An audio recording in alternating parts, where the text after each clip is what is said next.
I'm gonna start this video off with it's no secret to anyone that I've been very anti-theist or very anti-religion for a while, but that's not really the case. I've actually been a very religious person throughout my life, but not.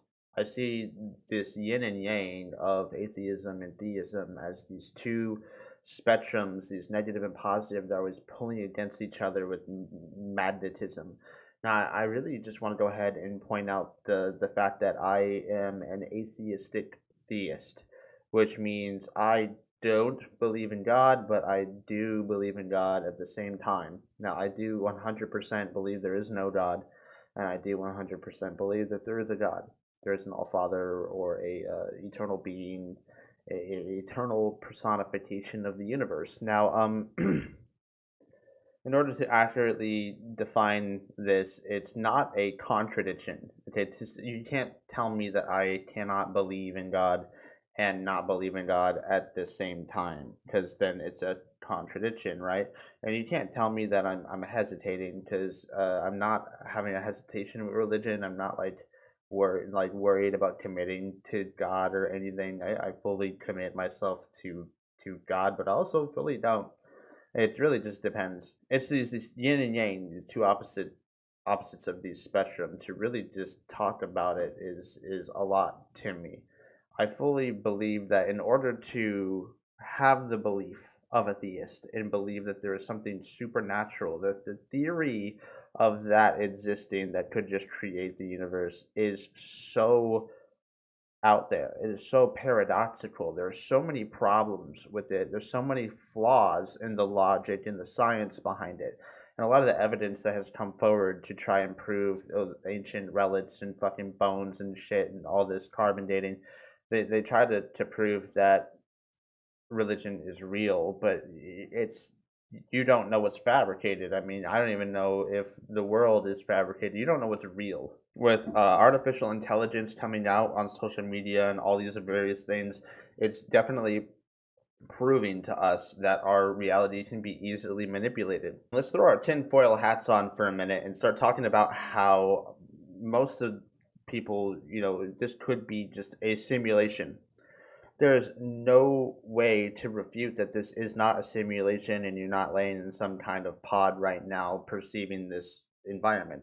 Now, in order to actually get to some kind of meaning and get away from all this grubby, nasty atheism, is to really just understand that in order for there to be a simulation, in order for there to be an illusion, there has to be something real and tangible, something made of matter inside of a reality to create that. So we have the only thing that we can establish as real is reality. And what exists in reality? Matter, okay? And this isn't just like science. This is like logic. This is what makes sense, okay? So you touch a stove and then the pain is sent to your brain. Is a signal that sends to your brain. You wouldn't feel the pain if that signal, that connection was severed. You wouldn't feel the pain. Now imagine you're not getting that signal for touching a stove from touching a stove. Someone's sending that signal to your brain through something, hypnotism or whatever the fuck. I don't care. I don't. That doesn't matter. What matters is you can be manipulated, and there's no way to refute it. You cannot just say, "Oh, I am real. I'm here. You are real. You are here. I'm touching you. I can see you." All of that can actually be manipulated. I'm not saying it's something that we see common in real life here, and I'm not saying that I do believe that. Actually, I believe that this is reality. I don't believe this is a simulation.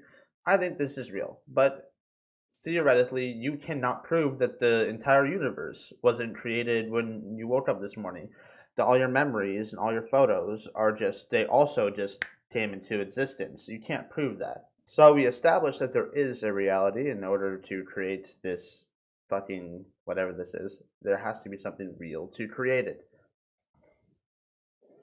So within that reality, let's say it's this reality, is matter. Let's just go away from the tinfoil hat and get away from the simulation stuff and start saying that matter is real and we are matter. So first we need to ascertain purpose before we can ascertain if God is real. So in order to ascertain purpose, we have to see that yin and yang, the negative and positive, the two sides of the story. What's the opposite of purpose? All right, so no purpose. There's no reason. There's no reason to go on. Right. This is what a lot of people who end up trying to commit suicide is something that they really latch onto, is that there's no meaning in life. And there really isn't, if you think about it. If the world would explode tomorrow, we would all be gone, and then no one would care. We would all be dust. We would all be particles floating through space, and it just wouldn't matter. But it does, because we matter. We make it matter.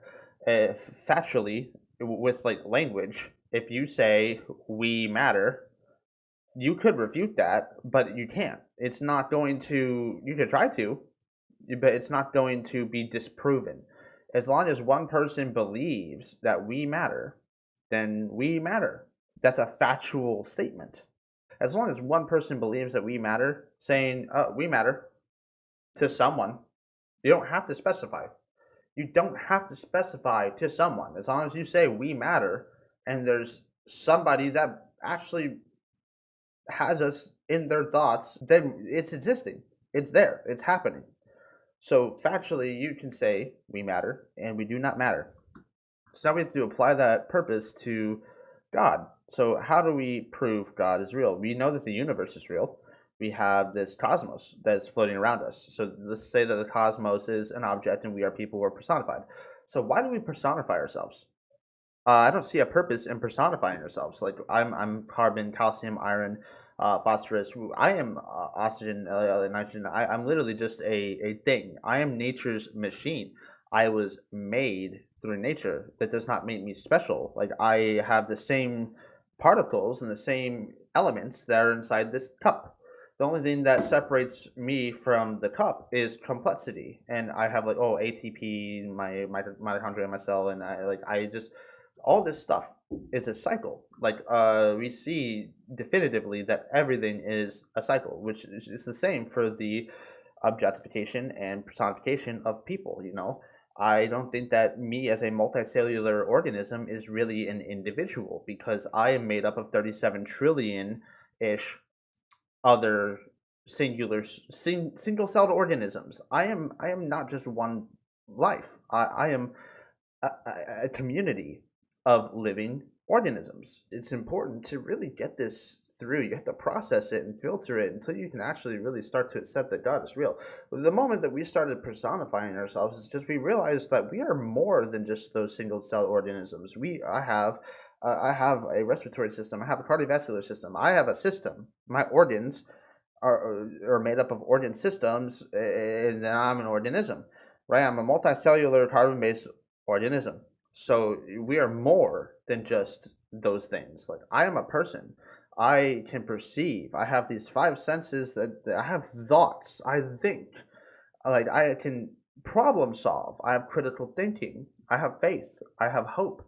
I have whatever. Anger. I have all these feelings and emotions and these processes and these philosophies. These things are real. They are not going away when we go away. They will forever be time stamped in the universe as it happened. You can't take that away. You cannot take that away.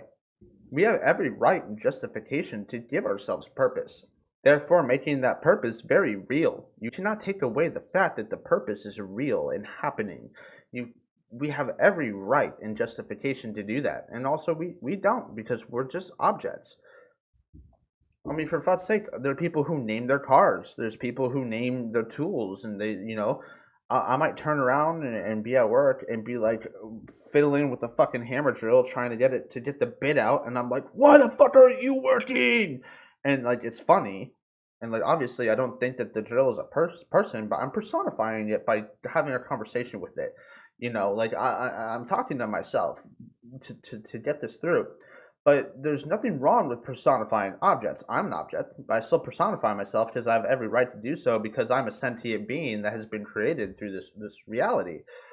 So now that we've applied that we can personify objects, then what's so wrong with personifying the universe as God?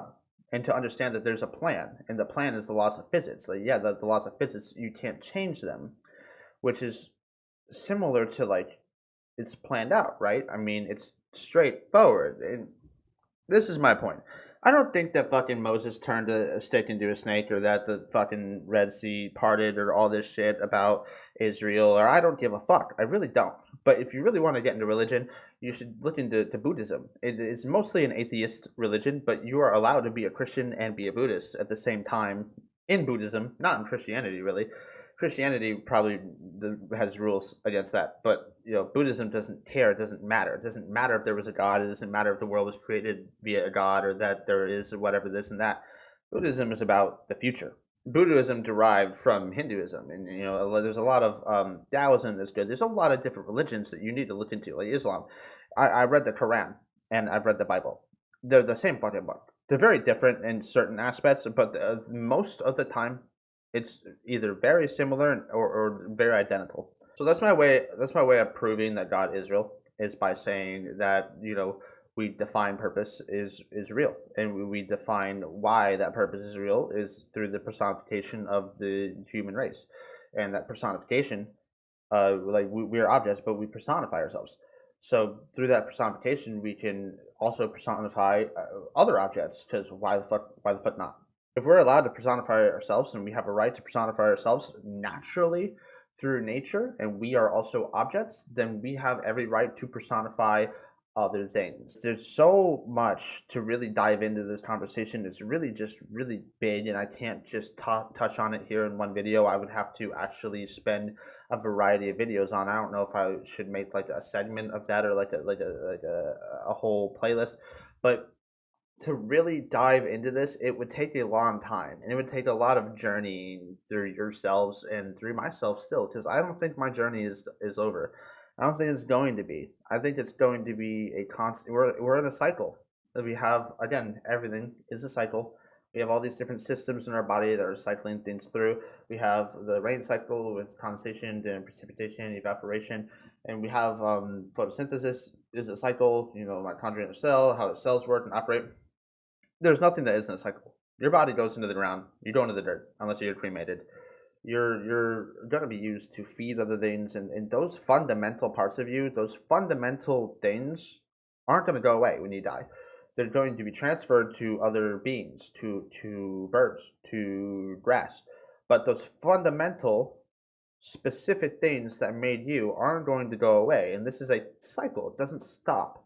Nothing stops, really. So I'm thinking eventually all those fundamental things that made you and made the world it will eventually randomly happen again one day. And that makes a lot of sense if you think about it. At the beginning of the universe, this happened and then it ended. Then it began, then it ended. Then it began and it ended.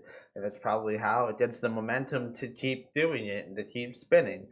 It's too much to talk about in one video. You cannot take away the fact that we have every right to personify ourselves, and you cannot take away the fact that we have every right to not personify ourselves. I am an atheistic theist, and I don't dislike that. It's paradoxical. It is a paradox. You cannot do it. It's a contradiction, right? That's what everybody wants to say about me, is that I'm a walking contradiction. I don't know what to tell them. I see the truth in everything, even if it's not like entirely the truth. One side might be more wrong than the other, but that doesn't mean that the side that's wrong doesn't have truth in it. Thanks for watching. Leave a like to the subscribe button. I'll see you in the next one. Complete.